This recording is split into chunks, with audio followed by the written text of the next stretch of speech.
Hello everyone, I am Varsha and you all are watching my channel F for Dilemma. So guys, आज की ये video होने वाली है अबाउट द पद्मा अवार्ड्स।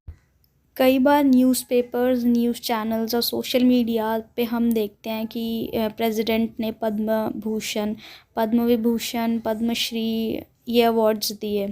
तो इन अवार्ड्स का नाम सुन के हमें लगता है पहली बात तो कि ये एक जैसे ही अवार्ड है, हम कंफ्यूज हो जाते हैं कि ये अवार्ड है क्या, किसे मिलते हैं। सो इस वीडियो में मैं आपका ये डाउट क्लियर करूँगी कि ये अवार्ड्स क्या होते हैं और किन्हें मिलते हैं। So let's start the video.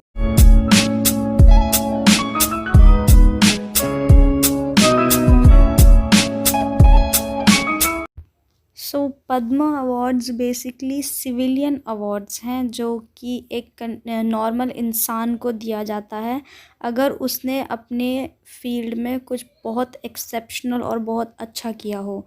तो गवर्नमेंट की तरफ से प्रेसिडेंट वो अवार्ड उन्हें प्रेजेंट करते हैं। पद्म अवार्ड्स को 3 कैटेगरीज़ में डिवाइड किया गया है: पद्म विभूषण, पद्म भूषण एंड पद्मश्री अवार्ड। इसी वीडियो में आगे मैं इन तीनों अवार्ड्स के बारे में आपको डिटेल में बताऊंगी। ये अवार्ड्स 2 जनवरी 1954 से इंडिया में दिए जा रहे हैं।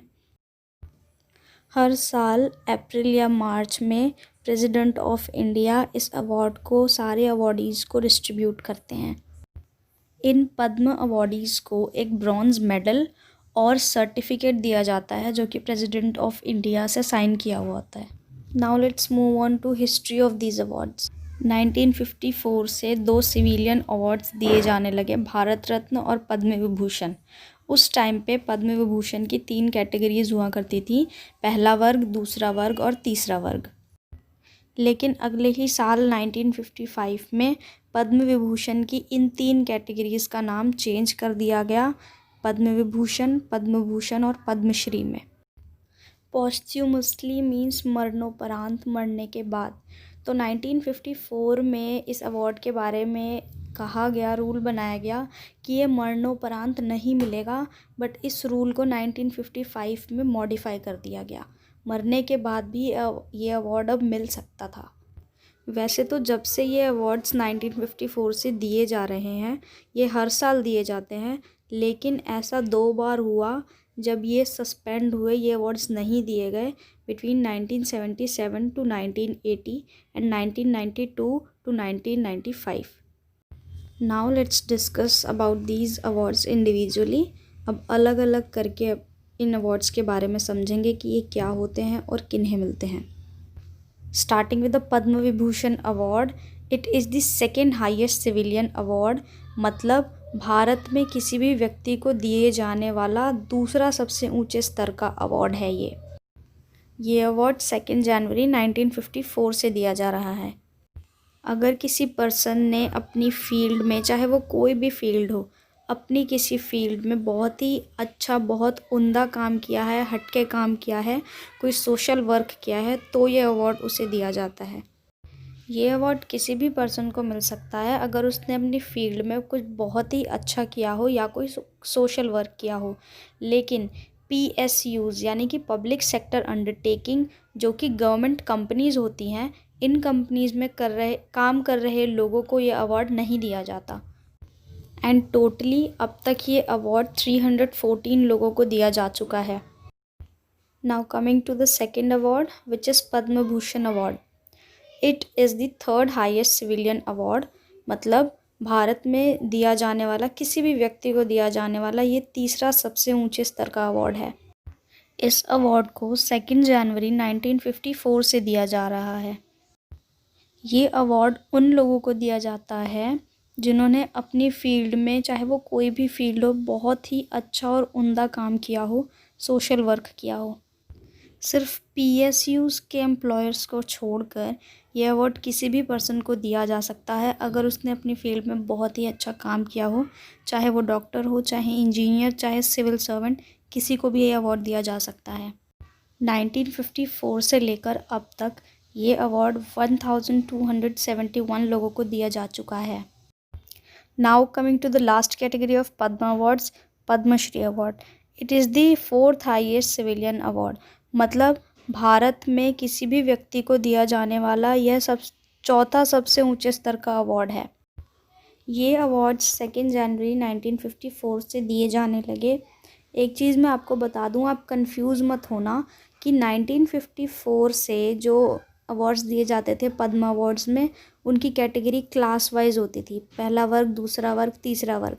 तो और उसके बाद 1955 में सिर्फ इनका नाम चेंज हुआ था, तो इसीलिए हम इन्हें 1954 से ही काउंट करते हैं कि हाँ, पद्मश्री, पद्म विभूषण और पद्म भूषण को 1954 से दिया जा रहा है। तो आप कंफ्यूज मत होना नाम में और इनके दिए जाने के टाइम में। ये अवार्ड उन लोगों को दिया जाता है जिन्होंने अपनी फील्ड जैसे arts, education, industry, literature, sports जैसी फील्ड्स में कुछ बहुत ही अच्छा अपना कंट्रीब्यूशन दिया हो। सेम पद्म भूषण और पद्म विभूषण अवार्ड्स की तरह ये अवार्ड्स भी PSUs के एम्प्लॉयर्स को छोड़कर किसी भी पर्सन को दिया जा सकता है। 1954 से लेकर अब तक इन टोटल ये अवार्ड 3123 लोगों को दिया जा चुका है। अब तक मैंने आपको सारे टॉपिक्स क्लियर करके ये बता दिया कि पद्म अवार्ड्स क्या होते हैं, इसकी कितनी कैटेगरीज़ हैं और ये किसे मिलता है, किसे नहीं मिलता और क्यों मिलता है। तो अब लास्ट टॉपिक रह जाता है कि कौन डिसाइड करता है कि ये अवार्ड्स किसे मिलेंगे। ठीक है, तो इस टॉपिक में मैं आपको बताऊंगी कि कैसे ये प्रोसीजर सेलेक्ट होता है, कैसे सेलेक्ट होता है कि किसे अवार्ड दिया जाएगा और किसे नहीं। हर साल प्राइम मिनिस्टर ऑफ इंडिया एक पद्म अवार्ड कमेटी सेटअप करते हैं जिसके हेड कैबिनेट सेक्रेटरी होते हैं, और इस कमेटी में 4 to 6 मेंबर्स होते हैं जो डिसाइड करते हैं कि किसे इस बार पद्म अवार्ड मिलेंगे। हर साल 1 मई से 15 सितंबर के बीच में state governments, union territory governments और जितने भी पहले जिनको भारत रत्न या पद्म विभूषण मिल चुका है, ये लोग रिकमेंडेशंस देते हैं पद्म अवार्ड कमेटी को, और फिर पद्म अवार्ड कमेटी उन सबको सुनकर, उन्हें देखकर, डिसाइड कर कर प्राइम मिनिस्टर को बताती है। उसके बाद इन अवॉर्डीज़ की लिस्ट को जब प्राइम मिनिस्टर और प्रेसिडेंट अप्रूव कर देते हैं तो इनके नाम अनाउंस हो जाते हैं रिपब्लिक डे पर, यानी कि 26 जनवरी पर हर साल। उसके बाद अप्रैल या मार्च में एक सेरेमनी होती है जहाँ पर ये अवार्ड्स प्रेसिडेंट डिस्ट्रीब्यूट करते हैं। यहाँ पर एक इम्पॉर्टेंट समझने वाली बात यह है कि जब रिकमेंडेशन वाली लिस्ट पद्म अवार्ड कमेटी से प्रेसिडेंट तक जाती है तो ये प्रेसिडेंट के ऊपर है कि वो उसे अप्रूव करता है या नहीं। अगर वो चाहे तो किसी स्पेसिफिक पर्सन का उस साल का अवार्ड कैंसिल करके फॉरवर्ड भी कर सकता है। नाउ एट लास्ट कुछ क्वेश्चंस इस टॉपिक से रिलेटेड हम डिस्कस कर लेते हैं। So the first question is, can Padma awards be given to foreigners?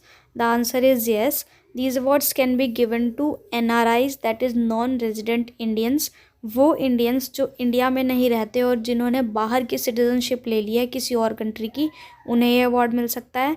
Second, OCIs, overseas citizens of India, ऐसे सिटीजन्स ऑफ इंडिया जिनकी सिटीजनशिप तो इंडिया की है बट वो रह इंडिया से बाहर रहे हैं, उन्हें भी ये मिल सकता है। Third is PIOs, persons of Indian origin, ऐसे लोग जो इंडिया से बिलोंग करते हैं, उन्हें भी ये अवार्ड दिया जा सकता है। Question number 2, is there any cash or special benefits given to the awardees?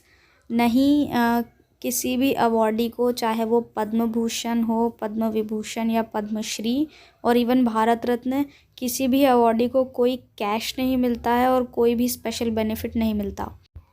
Question number 3, Is there any limits to the total number of giving these awards in a year? Yes, एक साल में सिर्फ 120 पद्म awards दिए जा सकते हैं country में, NRIs, OCIs और PIOs को छोड़कर। Question number 4, can a person self nominate himself herself for these awards? Yes, अगर कोई चाहता है कि इन पद्म अवार्ड्स के लिए वो खुद को नॉमिनेट करे किसी भी कैटेगरी के लिए तो वो कर सकता है। इनफैक्ट नॉर्मल लोग भी किसी को अगर नॉमिनेट करना चाहें तो वो कर सकते हैं। Question number 5, can a person get all the Padma awards? हाँ, किसी पर्सन को सारे के सारे पद्म अवार्ड्स भी मिल सकते हैं, बट यहाँ समझने वाली बात यह है कि पद्म अवार्ड्स की कैटेगरी में किसी को अगर सबसे पहले कोई अवार्ड मिलता है तो दैट इज़ पद्मश्री, देन उसके बाद पद्म भूषण, उसके बाद Padma Vibhushan and at last top most Bharat Ratna.